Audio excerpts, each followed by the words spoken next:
ಬೊಜ್ಜನ್ನು ಕಡಿಮೆ ಮಾಡ್ಕೊಳ್ಳಿಕ್ಕೆ ಉಪವಾಸ, ಔಷಧ, ಪಥ್ಯ ಏನು ಮಾಡಿದ್ರೂ ಉಷ್ಣ ಆಗುತ್ತೆ. ಅಸಿಡಿಟಿ, ತಲೆನೋವು, ಉರಿ, ಲೂಸ್ ಮೋಷನ್ ಇಂಥ ಸಮಸ್ಯೆಗಳಾಗ್ತವೆ. ಇದರಲ್ಲಿ ಅಡಲ್ಟ್ರೇಷನ್ ಕೂಡ ಆಗ್ಲಿಕ್ಕೆ ಸಾಧ್ಯ ಇಲ್ಲ. ತುಂಬಾ ರಿಸರ್ಚ್‌ಗಳು ಕೂಡ ಆಗಿವೆ. ಇದರಿಂದ ಒಬೆಸಿಟಿ ಕಡಿಮೆ ಆಗುತ್ತೆ ಅಂತ. ಇದು ಬರೇ ಒಬೆಸಿಟಿ ಒಂದೇ ಅಲ್ಲ, ಹಲವಾರು ಸಮಸ್ಯೆಗಳಲ್ಲಿ ಹೆಲ್ಪ್‌ಫುಲ್. ಇದನ್ನು ಜ್ವರದಲ್ಲಂತೂ ತುಂಬಾ ಅನುಕೂಲ ಮಾಡಿಕೊಡುತ್ತೆ. ಇವೆರಡೂ ಬೊಜ್ಜನ್ನು ಕಡಿಮೆ ಮಾಡ್ಲಿಕ್ಕೆ ಹೆಲ್ಪ್ ಮಾಡುವಂಥವು. ಹಾಗಾಗಿ ಇವುಗಳ ಕಷಾಯ ತುಂಬಾ ಹೆಲ್ಪ್‌ಫುಲ್. ಎರಡನ್ನೂ ಅರ್ಧ ಚಮಚ ತೆಗೆದುಕೊಂಡು ಅದಕ್ಕೆ 2 ಲೋಟ ನೀರು ಹಾಕಿ ಅರ್ಧ ಲೋಟಕ್ಕೆ ಬತ್ತಿಸಿ ಬೆಳಿಗ್ಗೆ ಖಾಲಿ ಹೊಟ್ಟೆಲಿ ಕುಡಿಬಹುದು. ಆದರೆ ಕೊನೆಯದೊಂದಿದೆ, ಇದು ತುಂಬಾ ಇಂಪಾರ್ಟೆಂಟ್ ಆಗಿರೋದು. ಇಲ್ಲೇ ಬಹುತೇಕ ಎಲ್ಲರೂ ತಪ್ಪು ಮಾಡೋದು. ಏನು ಅಂದ್ರೆ ಬೊಜ್ಜಿಗೆ ಕಾರಣ ಆಗಿರೋದನ್ನ ಬಿಡೋದು ಅಂತ. ಅಂದ್ರೆ ನಾನು ಸಕ್ಕರೆ ಬಿಡ್ತೇನೆ, ಕರ್ದಿದ್ದು ಬಿಡ್ತೇನೆ ಅಂತ ಇಷ್ಟೇ ಅಲ್ಲ. ನಮಸ್ಕಾರ. ಬೊಜ್ಜಿದೆ ಅಂದ ತಕ್ಷಣ ನಾವು ಉಪವಾಸ ಮಾಡಿ, ಈ ತರ ಪಥ್ಯ ಮಾಡಿ, ಈ ಔಷಧಗಳನ್ನು ತೆಗೆದುಕೊಳ್ಳಿ ಅಂತೆಲ್ಲ ಹೇಳ್ತೇವೆ.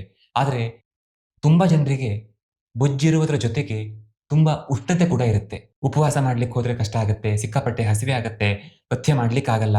ನಾವು ಕೊಡುವಂತಹ ಔಷಧವನ್ನ ತೆಗೆದುಕೊಂಡ್ರೆ ಅದರಿಂದ ಕೂಡ ಉಷ್ಣ ಆಗತ್ತೆ, ಅಸಿಡಿಟಿ ಆಗೋದು, ಲೂಸ್ ಮೋಷನ್ ಆಗೋದು, ತಲೆನೋವು ಬರೋದು, ತಲೆ ಉರಿ ಬರೋದು ಅಥವಾ ದೇಹದಲ್ಲಿ ಉರಿ ಆಗೋದು, ಈ ತರ ತುಂಬಾ ಸಮಸ್ಯೆಗಳನ್ನು ಅನುಭವಿಸ್ತಾರೆ. ಹಾಗಾಗಿ ಇಂದು ನಾವು ಬೊಜ್ಜಿರೋದರ ಜೊತೆಗೆ ದೇಹದಲ್ಲಿ ತುಂಬಾ ಉಷ್ಣತೆ ಇದ್ರೆ ಯಾವ ತರ ನಾವು ಅದನ್ನ ಎರಡನ್ನೂ ಬ್ಯಾಲೆನ್ಸ್ ಅಲ್ಲಿ ಇಟ್ಕೊಂಡು ಬೊಜ್ಜನ್ನ ಕಡಿಮೆ ಮಾಡ್ಕೊಳ್ಬಹುದು ಅನ್ನೋದನ್ನ ನೋಡೋಣ. ಬೊಜ್ಜು ಕಡಿಮೆ ಆಗಲಿಕ್ಕೆ ಆಯುರ್ವೇದದಲ್ಲಿ ವಾತ ಕಫನಾಶಕ ಆಹಾರಗಳನ್ನು ಸೇವನೆ ಮಾಡಬೇಕು ಅಥವಾ ಔಷಧಗಳನ್ನು ಸೇವನೆ ಮಾಡಬೇಕು ಅಂತ ಹೇಳ್ತಾರೆ. ಆದರೆ ಬೊಜ್ಜಿರುವುದರ ಜೊತೆಗೆ ತುಂಬಾ ಉಷ್ಣತೆ ಆಗ್ತಾ ಇದೆ ಅಂತ ಆದ್ರೆ ಆಗ ಕಫಪಿತ್ತ ದೋಷಗಳನ್ನು ಕಡಿಮೆ ಮಾಡುವಂತಹ ಆಹಾರಗಳನ್ನು ಸೇವನೆ ಮಾಡಬೇಕು. ಕಫ ಯಾಕೆ ಕಡಿಮೆ ಆಗಬೇಕು ಅಂದ್ರೆ ಬೊಜ್ಜು ಕಡಿಮೆ ಆಗಲಿಕ್ಕೆ, ಪಿತ್ತ ದೋಷ ಯಾಕೆ ಕಡಿಮೆ ಆಗಬೇಕು ಅಂದ್ರೆ ಉಷ್ಣತೆ ಕಡಿಮೆ ಆಗಲಿಕ್ಕೆ. ಈ ಕಫ ಮತ್ತೆ ಪಿತ್ತ ಎರಡೂ ದೋಷಗಳನ್ನ ಕಡಿಮೆ ಮಾಡುವಂತಹ ದ್ರವ್ಯಗಳು ಅಂತಂದ್ರೆ ಅವು ಕಹಿ ಮತ್ತೆ ಒಗರು ಟೇಸ್ಟ್ ಅನ್ನ ಹೊಂದಿರುವಂಥವು. ಇಂದು ನಾವು ಅಂತಹ ಕೆಲವು ದ್ರವ್ಯಗಳನ್ನು ನೋಡೋಣ. ಅವುಗಳನ್ನು ಸೇವನೆ ಮಾಡೋದ್ರಿಂದ ಹೇಗೆ ಬೊಜ್ಜು ಕಡಿಮೆ ಆಗತ್ತೆ, ದೇಹ ಉಷ್ಣ ಆಗೋದಿಲ್ಲ ಅನ್ನೋದನ್ನು ಕೂಡ ನೋಡೋಣ.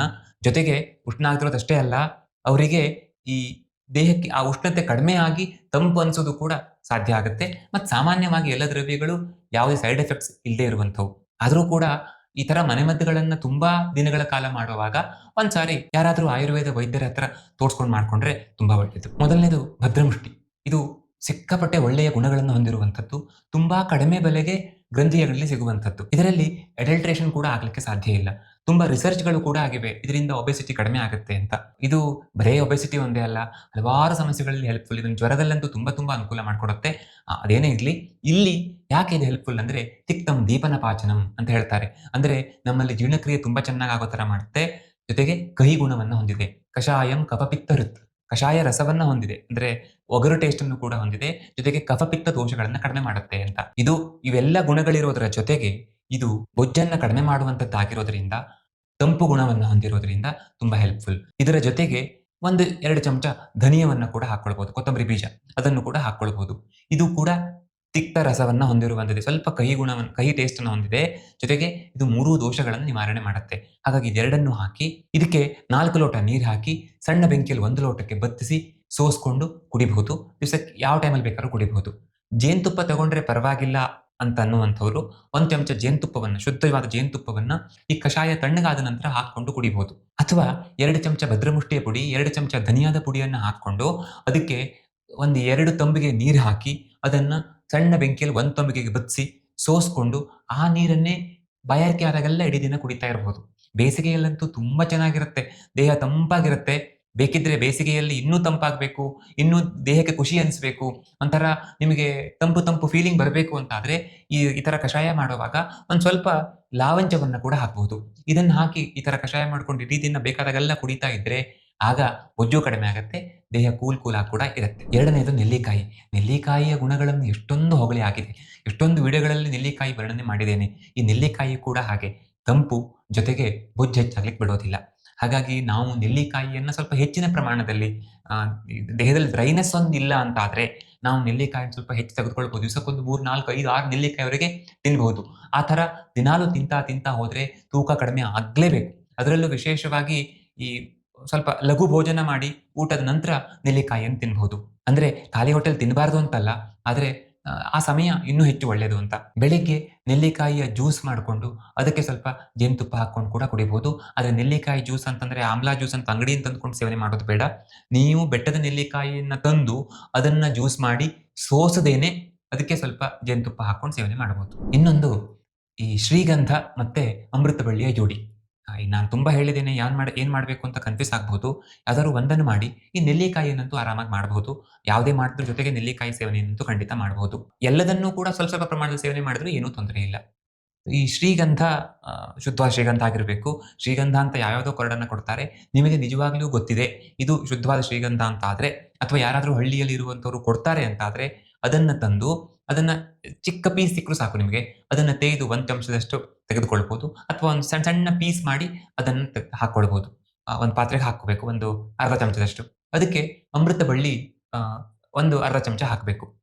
ಅಮೃತ ಬಳ್ಳಿ ಉಷ್ಣ, ಶ್ರೀಗಂಧ ತಂಪು. ಆದರೆ ಅಮೃತ ಬಳ್ಳಿ ಶ್ರೀಗಂಧ ಜೊತೆಗೆ ಸೇರಿದರೆ ಅಥವಾ ಲಾವಂಚದ ಜೊತೆಗೆ ಸೇರಿದರೆ ಆಗ ಅದರಿಂದ ಅಂಥ ಉಷ್ಣ ಆಗೋದಿಲ್ಲ. ಯಾಕೆಂದ್ರೆ ಅಮೃತ ಬಳ್ಳಿಯ ವಿಪಾಕ ಇದೆಯಲ್ಲ ಅದು ಮಧುರ ವಿಪಾಕ. ಅದು ಅಮ್ಲ ವಿಪಾಕ ಅಥವಾ ಕಟು ವಿಪಾಕ ಆಗಿದ್ರೆ, ವಿಪಾಕ ಅಂತಂದ್ರೆ ನಾವು ಸೇವನೆ ಮಾಡಿದ ನಂತರ ಅದು ಜೀರ್ಣವಾದ ನಂತರ ಆಗುವಂತ ಟ್ರಾನ್ಸ್‌ಫಾರ್ಮೇಷನ್. ಅದು ನಿಮಗೆ ಅರ್ಥ ಆಗ್ಲಿಕ್ಕಿಲ್ಲ. ಒಟ್ಟು ಇಷ್ಟು ತಿಳ್ಕೊಳ್ಳಿ. ಸೊ ಅದು ಮಧುರ ವಿಪಾಕ ಆಗಿರೋದ್ರಿಂದ ಅದರಿಂದ ಅಂಥ ಉಷ್ಣದ ಫೀಲಿಂಗ್ ಬರೋದಿಲ್ಲ. ಹಾಗಂತ ಅದು ಉಷ್ಣ ಇರುವಂತದ್ದೇ.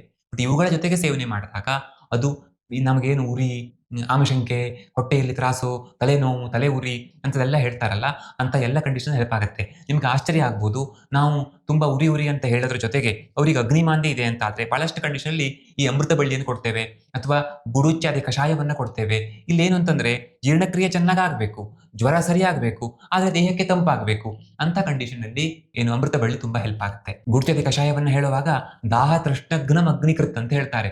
ಅಂದ್ರೆ ದಾಹ ಅಂದ್ರೆ ಉರಿಯನ್ನ ಕಡಿಮೆ ಮಾಡುತ್ತೆ. ದಾಹ ಅಂದ್ರೆ ಬಾಯಾರಿಕೆ ಅಲ್ಲ ಸಂಸ್ಕೃತದಲ್ಲಿ. ಉರಿಯನ್ನ ಕಡಿಮೆ ಮಾಡುತ್ತೆ. ತೃಷ್ಣ ಅಂದ್ರೆ ಬಾಯಾರಿಕೆಯನ್ನು ಕಡಿಮೆ ಮಾಡುತ್ತೆ. ಅಂದ್ರೆ ಅಷ್ಟರ ಮಟ್ಟಿಗೆ ಇದು ಪಿತ್ತದೋಷವನ್ನು ನಿವಾರಣೆ ಮಾಡುವಂತ ಗುಣ ಅಮೃತ ಬಳ್ಳಿಗಿದೆ. ಜೊತೆಗೆ ಶ್ರೀಗಂಧ ಅದು ಕೂಡ ತಂಪು. ಇವೆರಡೂ ಬೊಜ್ಜನ್ನ ಕಡಿಮೆ ಮಾಡ್ಲಿಕ್ಕೆ ಹೆಲ್ಪ್ ಮಾಡುವಂಥವು. ಹಾಗಾಗಿ ಇವುಗಳ ಕಷಾಯ ತುಂಬಾ ಹೆಲ್ಪ್‌ಫುಲ್. ಎರಡನ್ನು ಅರ್ಧ ಚಮಚ ತೆಗೆದುಕೊಂಡು ಅದಕ್ಕೆ 2 ಲೋಟ ನೀರು ಹಾಕಿ ಅರ್ಧ ಲೋಟಕ್ಕೆ ಬತ್ತಿಸಿ ಬೆಳಿಗ್ಗೆ ಖಾಲಿ ಹೊಟ್ಟೆಲಿ ಕುಡಿಬಹುದು. 4ನೇದು ತ್ರಿಫಲಾ ಚೂರ್ಣ. ತ್ರಿಫಲಾ ಚೂರ್ಣ ಈ 3 ದೋಷಗಳನ್ನು ನಿಯಂತ್ರಣ ಮಾಡಲಿಕ್ಕೆ ಹೆಲ್ಪ್ ಆಗುವಂಥದ್ದು.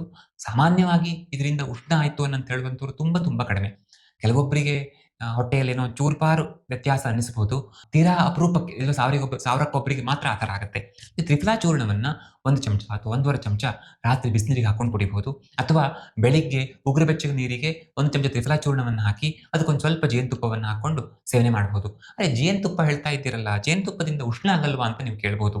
ಜೇನುತುಪ್ಪ ಆಕ್ಚುಲಿ ನೀವು ಆಯುರ್ವೇದ ಗ್ರಂಥಗಳನ್ನು ತೆಗೆದರೆ ಅಲ್ಲೆಲ್ಲ ಶೀತ ಅಂತಾನೆ ಹೇಳ್ತಾರೆ. ಆದರೆ ನಾವು ತೆಗೆದುಕೊಂಡಾಗ ನಮ್ಗೆ ಉಷ್ಣದ ಫೀಲಿಂಗ್ ಆಗತ್ತಲ್ಲ. ಮತ್ತೆ ನಮ್ಮ ಹತ್ರ ಬರುವ ಪೇಷಂಟ್ಸ್ ಎಲ್ಲರೂ ನನಗೆ ಜೇನುತುಪ್ಪ ತಗೊಂಡ್ರೆ ಹೀಟ್ ಆಗತ್ತೆ ಅಥವಾ ಜೇನುತುಪ್ಪ ತಗೊಂಡು ಉಷ್ಣ ಆಗಿ ಹೀಗಾಗಿದೆ ಅಂತ ಹೇಳ್ತಾ ಬರ್ತಾರಲ್ಲ ಅಂತಂದ್ರೆ ಅದಕ್ಕೆ ಕಾರಣ ಜೇನುತುಪ್ಪವನ್ನ ಬಿಸಿ ಮಾಡೋದು. ಜೇನುತುಪ್ಪ ತೆಗೆದ ನಂತರ ಅದನ್ನ ಕೆಲವು ಸಂಸ್ಕಾರ ಮಾಡಿ ಅದನ್ನ ಬಳಕೆ ಮಾಡೋದ್ರಿಂದ ನಮಗೆ ಉಷ್ಣ ಆಗುತ್ತೆ ಅಥವಾ ಸೈಡ್ ಎಫೆಕ್ಟ್ಸ್ ಆಗುತ್ತೆ ಅಂತ ಅನ್ಸುತ್ತೆ.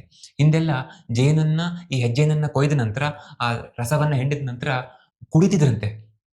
2 ಲೋಟ 3 ಲೋಟ ಹಾಗೆ ಕುಡಿತಿದ್ರು. ನಾನು ಕೆಲವೊಮ್ಮೆ ಚಿಕ್ಕ ವಯಸ್ಸಿನಲ್ಲಿ ನಾನು ಅದನ್ನ ನೋಡಿದ್ದೇನೆ. ಲೋಟಗಟ್ಟಲೆ ಕುಡಿಯೋದನ್ನ. ಆ ತರ ಮಾಡಿದ್ರು ಕೂಡ ಅವ್ರಿಗೇನು ಆಗ್ತಿರ್ಲಿಲ್ಲ. ಯಾಕೆಂದ್ರೆ ಅದು ನಿಜವಾದ ಜೇನಾಗಿತ್ತು. ಇವತ್ತು ನಾವು ಅದನ್ನ ಹಾಳು ಮಾಡ್ಕೊಂಡ್ರೆ ಸಮಸ್ಯೆ ಆಗುತ್ತೆ. ನಿಜವಾದ ಆ ಥರದ ಜೇನು ಸಿಕ್ಕಿದ್ರೆ ಖಂಡಿತ ನೀವು ಕೂಡ ಬಳಕೆ ಮಾಡಬಹುದು. ಉಷ್ಣ ಆಗಲ್ಲ. ಇನ್ನು ಆಹಾರದಲ್ಲಿ ಏನೇನು ಬಳಕೆ ಮಾಡಬೇಕು ಅಂತಂದ್ರೆ ಸ್ವಲ್ಪ ಕಹಿ ತರಕಾರಿಗಳು ಹೆಲ್ಪ್ ಆಗ್ತವೆ. ಅವು ಆದ್ರೆ ಈ ಹಾಗಲಕಾಯಿ ಎಲ್ಲ ಉಷ್ಣ ಆಗುವಂತದ್ದೇ. ನಿಮಗೆ ಉಷ್ಣ ಆಗಲ್ಲ ಅಂದ್ರೆ ಅದನ್ನ ಸೇವನೆ ಮಾಡಬಹುದು. ಪಡವಲಕಾಯಿ ಇದೆಯಲ್ಲ ಇದು ಉಷ್ಣ ಆಗಲ್ಲ. ವೇಟ್ ಲಾಸ್‌ಗೆ ಇದೆಲ್ಲ ಹೆಲ್ಪ್ ಆಗುತ್ತೆ. ಮೆಂತೆಯನ್ನ ಸೇವನೆ ಮಾಡಬಹುದು. ಮನೆಯಲ್ಲಿರುವಂತಹ ಕಹಿ ಪದಾರ್ಥ ಇದ್ದು ಅಷ್ಟೊಂದು ಉಷ್ಣ ಗುಣವನ್ನು ಹೊಂದಿಲ್ಲದೆ ಇರುವಂತದನ್ನು ಸೇವನೆ ಮಾಡಬಹುದು. ಆಕ್ಚುಲಿ ಮೆಂತೆ ಗುಣ ಉಷ್ಣವೇ. ಆದ್ರೆ ಈಗ ನಾನು ಆಗ ಹೇಳಿದ್ನಲ್ಲ ಅಸಿಡಿಟಿ ಆಗೋದು, ತಲೆನೋವು ಬರೋದು, ದೇಹದಲ್ಲಿ ಉರಿ ಆಗೋದು ಈ ತರ ಯಾವ ಲಕ್ಷಣವನ್ನು ಅದು ಸಾಮಾನ್ಯವಾಗಿ ಕೊಡೋದಿಲ್ಲ. ಬಳಕೆ ಹಿತಮಿತವಾಗಿದ್ರೆ. ಹಾಗಾಗಿ ಮೆಂತೆಯನ್ನ ರಾತ್ರಿ ನೆನೆಸಿ ಬೆಳಗ್ಗೆ ತೆಗೆದುಕೊಳ್ಳೋದು, ಮೆಂತೆಯ ಕಷಾಯ ಮಾಡ್ಕೊಂಡು ಕುಡಿಯೋದು ಇಂಥವನ್ನೆಲ್ಲ ಮಾಡಬಹುದು. ಬಾರ್ಲಿಯ ಬಳಕೆ ಮಾಡಬಹುದು. ಬಾರ್ಲಿ ಕೂಡ ಉಷ್ಣ ಆಗಲ್ಲ ಮತ್ತೆ ವೇಟ್ ಲಾಸ್‌ಗೆ ಹೆಲ್ಪ್ ಆಗುವಂಥದ್ದು. ಪಾಲಿಶ್ ಮಾಡದೇ ಇರುವಂತ ಅಕ್ಕಿಯನ್ನೇ ಬಳಕೆ ಮಾಡಿದ್ರೆ ಒಳ್ಳೆಯದು. ಇಂಥದ್ರ ಬಗ್ಗೆ ತುಂಬಾ ಹೇಳಾಗ್ಬಿಟ್ಟಿದೆ. ಮತ್ತೆ ಅದ್ರ ಬಗ್ಗೆ ಎಕ್ಸ್‌ಪ್ಲನೇಷನ್ ಬೇಡ. ಇನ್ನು ದ್ವಿದಳ ಧಾನ್ಯಗಳು ಅವೆಲ್ಲವೂ ಕೂಡ ಪಿತ್ತದೋಷವನ್ನ ಹೆಚ್ಚು ಮಾಡುವಂಥವಲ್ಲ. ಆದರೆ ವಿಶೇಷವಾಗಿ ಹುರುಳಿ ಬೇಡ. ಯಾಕೆಂದ್ರೆ ಇದು ಪಿತ್ತವನ್ನು ಹೆಚ್ಚು ಮಾಡುತ್ತೆ. ಕೆಲವೊಬ್ಬರಿಗೆ ಶೇಂಗಾ ಕೂಡ ಸಮಸ್ಯೆ ಮಾಡುತ್ತೆ. ಹಾಗಾಗಿ ಈ ಬೇಳೆಕಾಳುಗಳಲ್ಲಿ ಹುರುಳಿ, ಶೇಂಗಾ ಬೇಡ. ಇನ್ನೊಂದಿದೆ ಉದ್ದು. ಉದ್ದು ಈ ಬೇಳೆಕಾಳು ಜಾತಿಗೆ ಸೇರಿದ್ರೂ ಕೂಡ ಅದು ವೇಟ್ ಹೆಚ್ಚು ಮಾಡುವಂಥದ್ದು ಹೊರತು ಕಡಿಮೆ ಮಾಡುವಂಥದ್ದಲ್ಲ. ಇದರ ಹೊರತಾಗಿ ಉಳಿದಿರುವಂತಹ ಎಸ್ಪೆಷಲಿ ಹೆಸರು ಬೇಳೆ, ಹೆಸರು ಕಾಳು ವೇಟ್ ಲಾಸ್‌ಗೆ ತುಂಬಾ ಹೆಲ್ಪ್ ಆಗ್ತವೆ. ಜೊತೆಗೆ ಮಸೂರ್ ದಾಲೋ ಇನ್ಯಾವುದೇ ಈ ದಾಲ್‌ಗಳು ಹೆಲ್ಪ್ ಆಗ್ತವೆ. ಇನ್ನು ವ್ಯಾಯಾಮ ಮಾಡೋದು ಇದೆಲ್ಲ ಬೇಕೇ ಬೇಕು. ನಮಗೆ ಎಕ್ಸರ್ಸೈಸ್ ಮಾಡಿದ್ರೆ ನಮಗೆ ಉಷ್ಣ ಆಗತ್ತೆ ಅಂತ ಹೇಳುವಂಥವ್ರು ಸ್ವಲ್ಪ ನಿಧಾನವಾಗಿ ವ್ಯಾಯಾಮ ಮಾಡಬೇಕು. ಸ್ವಲ್ಪ ಕಡಿಮೆ ಪ್ರಮಾಣದಲ್ಲಿ ಮಾಡಬೇಕು. ಅಂದ್ರೆ ಉದಾಹರಣೆಗೆ ಯಾವುದೇ ಆಸನಗಳು, ಸೂರ್ಯ ನಮಸ್ಕಾರ ಇಂಥದ್ದೆಲ್ಲ ಮಾಡೋದಿದ್ರೆ ಬೇರೆ ಯಾವ ವೇಗದಲ್ಲಿ ಮಾಡ್ತಾರೋ ಅದರ ಅರ್ಧ ವೇಗದಲ್ಲಿ ಮಾಡಬಹುದು. ಮತ್ತೆ ಪಂಚಕರ್ಮ ಚಿಕಿತ್ಸೆ ವಿರೇಚನ ಮತ್ತೆ ಬಸ್ತಿ ಚಿಕಿತ್ಸೆಯನ್ನು ಮಾಡಬೇಕು. ಆಯುರ್ವೇದದ ಗ್ರಂಥಗಳಲ್ಲಿ ಬೊಜ್ಜನ್ನು ಕಡಿಮೆ ಮಾಡಲಿಕ್ಕೆ ಬಸ್ತಿ ಚಿಕಿತ್ಸೆಯನ್ನು ಹೇಳ್ತಾರೆ. ಅದರಲ್ಲಿ ಬಹುತೇಕ ಎಲ್ಲ ಉಷ್ಣ ಗುಣವನ್ನು ಹೊಂದಿರುವಂಥ ದ್ರವ್ಯಗಳಿಂದ ಬಸ್ತಿ ಕೊಡೋದು. ಸೊ ಆ ಥರ ಬಸ್ತಿ ತಗೊಂಡಾದ ನಂತರ ನನಗೆ ಉಷ್ಣ ಆಯಿತು ಅಂತ ಕಂಪ್ಲೇಂಟ್ ಬರೋದು ಕೆಲವೊಮ್ಮೆ ಇರುತ್ತೆ. ನಾವು ಸಾಮಾನ್ಯವಾಗಿ ಆ ಪ್ರಕೃತಿಯನ್ನು ನೋಡಿ ಅದು ಉಷ್ಣ ಆಗಿರೋ ಥರ ನೋಡಿಕೊಂಡೇ ಚಿಕಿತ್ಸೆಯನ್ನು ಮಾಡ್ತೇವೆ. ಆದರೂ ಅಂತಹ ಉಷ್ಣ ಆಗತ್ತೆ ಎನ್ನುವಂಥವರು ವಿರೇಚನ ಚಿಕಿತ್ಸೆಯನ್ನು ಮಾಡಿಕೊಂಡು ನಂತರ ಬಸ್ತಿ ಮಾಡಬಹುದು. ಮೊದಲನೇದಾಗಿ ವಿರೇಚನದಲ್ಲಿಯೇ ವೇಟ್ ಲಾಸ್ ಸುಮಾರಾಗಿ ಆಗತ್ತೆ. ಜೊತೆಗೆ ಬಸ್ತಿಯಲ್ಲಿ ಕೂಡ ಮುಂದೆ ಆಗತ್ತೆ. ಆದರೆ ಕೊನೆಯದೊಂದಿದೆ, ಇದು ತುಂಬಾ ಇಂಪಾರ್ಟೆಂಟ್ ಆಗಿರೋದು. ಇಲ್ಲೇ ಬಹುತೇಕ ಎಲ್ಲರೂ ತಪ್ಪು ಮಾಡೋದು. ಏನು ಅಂದ್ರೆ ಬೊಜ್ಜಿಗೆ ಕಾರಣ ಆಗಿರೋದನ್ನ ಬಿಡೋದು ಅಂತ. ಅಂದ್ರೆ ನಾನು ಸಕ್ಕರೆ ಬಿಡ್ತೇನೆ, ಕರ್ದಿದ್ದು ಬಿಡ್ತೇನೆ ಅಂತ ಇಷ್ಟೇ ಅಲ್ಲ. ಇಲ್ಲಿ ಇದು ವೆರಿ ಇಂಪಾರ್ಟೆಂಟ್. ನೀವು ಇದನ್ನು ಕರೆಕ್ಟಾಗಿ ಕೇಳಿಸ್ಕೊಳ್ಬೇಕು. ಯಾವುದೇ ಸಮಸ್ಯೆ ಇದ್ರೂ ಆ ಸಮಸ್ಯೆಗೆ ಯಾವುದು ಕಾರಣ ಆಗಿದೆ ಅಂದ್ರೆ ಇನ್ನು ಸ್ಪಷ್ಟವಾಗಿ ಹೇಳಬೇಕು ಅಂದ್ರೆ ಸಿಗರೇಟ್ ಸೇದೋದು ಕೆಟ್ಟದ್ದು ಅಂತ ಇಟ್ಕೊಳ್ಳೋಣ. ಒಬ್ಬನಿಗೆ ಕ್ಯಾನ್ಸರ್ ಬಂದಿದೆ. ಆ ಕ್ಯಾನ್ಸರ್ ಬರ್ಲಿಕ್ಕೆ ಕಾರಣ ಸಿಗರೇಟ್ ಸೇದೋದು ಅಲ್ಲದೇನೆ ಬೇರೆ ಏನೋ ಕಾರಣ. ಉದಾಹರಣೆಗೆ ಸ್ಟ್ರೆಸ್, ಸಿಕ್ಕಾಪಟ್ಟೆ ಟೆನ್ಷನ್ ಕಾರಣ ಆಗಿದೆ ಅಂತ ಇಟ್ಕೊಳ್ಳುವ. ಸೊ ಆ ಟೆನ್ಷನ್ನಿಂದ ಅವನಿಗೆ ಕ್ಯಾನ್ಸರ್ ಬಂದಿದ್ರೆ ಆಗ ಸಿಗರೇಟ್ ಸೇದೋದು ಬಿಟ್ರೆ ಕ್ಯಾನ್ಸರ್‌ಗೆ ಹೆಲ್ಪ್ ಆಗಲ್ಲ. ಅವನು ಟೆನ್ಷನ್‌ನ ಬಿಡಬೇಕು. ಅಥವಾ ಈ ಬೊಜ್ಜಿಗೆ ಕರ್ದಿದ್ದು ಕಾರಣ ಆಗತ್ತೆ ಅನ್ನೋದು ಇಟ್ಕೊಳ್ಳೋಣ. ಆದರೆ ಅವನಿಗೆ ಬೊಜ್ಜು ಬರ್ಲಿಕ್ಕೆ ಆಗಾಗ ತಿನ್ನುವಂತ ಕರ್ದಿದ್ದು ಅಲ್ದೇನೆ ಆ ಆ ಬೊಜ್ಜು ಬರ್ಲಿಕ್ಕೆ ಅವನಿಗೆ ಹಗಲು ನಿದ್ದೆ ಕಾರಣ ಆಗಿದೆ ಅಂತಾದ್ರೆ ಅವನು ಕರ್ದಿದ್ದು ತಿನ್ನೋದು ಬಿಡೋದಕ್ಕಿಂತ ಹೆಚ್ಚಾಗಿ ಹಗಲು ನಿದ್ದೆನ ಬಿಡಬೇಕು. ಹಾಗಾಗಿ ನಿಮಗೆ ಬೊಜ್ಜು ಬರ್ಲಿಕ್ಕೆ ಯಾವುದು ಕಾರಣ ಅನ್ನೋದನ್ನ ಸ್ಪಷ್ಟವಾಗಿ ತಿಳ್ಕೊಂಡು ಅದನ್ನ ಮೊದಲು ಬಿಡಬೇಕು. ನಂತರ ಈ ಕರ್ದಿದ್ದು, ಹೊರಗಡೆ ಆಹಾರ ತೆಗೆದುಕೊಳ್ಳೋದು, ರಾತ್ರಿ ಲೇಟಾಗಿ ಊಟ ಮಾಡೋದು, ಸರಿಯಾಗಿ ನಿದ್ದೆ ಮಾಡದೇ ಇರೋದು, ಹಗಲು ನಿದ್ದೆ ಮಾಡೋದು, ಆಮೇಲೆ ಕರಿದ ಪದಾರ್ಥಗಳನ್ನು ತಿನ್ನೋದು, ಪಾಲಿಶ್ಡ್ ರೈಸ್ ತಿನ್ನೋದು, ಸಕ್ಕರೆ ತಿನ್ನೋದು ಏನೇನಿದೆಯಲ್ಲ ಅದನ್ನೆಲ್ಲ ಬಿಡಬೇಕು. ನಿಮಗೆ ಸಮಸ್ಯೆ ಆಗ್ಲಿಕ್ಕೆ ಯಾವುದು ಕಾರಣ ಅಂತ ಸ್ಪಷ್ಟವಾಗಿ ತಿಳ್ಕೊಂಡು ಅದನ್ನು ಮೊದಲು ಬಿಡಬೇಕು ಅನ್ನೋದನ್ನ ಅರ್ಥ ಮಾಡ್ಕೊಳ್ಳಬೇಕು. ಇವತ್ತು ಒಂದಿಷ್ಟು ಹೊಸ ವಿಷಯಗಳನ್ನು ಹೇಳಿದ್ದೇನೆ ಅಂತ ತಿಳ್ಕೊಳ್ತೇನೆ. ಮುಂದಿನ ವಿಡಿಯೋದಲ್ಲಿ ಮತ್ತೆ ಸಿಗೋಣ. ಯಾವುದರ ಬಗ್ಗೆ ವಿಡಿಯೋ ಮಾಡಬೇಕು ಅನ್ನೋದನ್ನ ಕಮೆಂಟ್ ಮಾಡಬಹುದು. ನಾನು ಸಾಧ್ಯ ಆದರೆ ಅದರ ಮೇಲೆ ವಿಡಿಯೋ ಮಾಡ್ತೇನೆ. ಮತ್ತೆ ಸಿಗೋಣ. ಧನ್ಯವಾದ.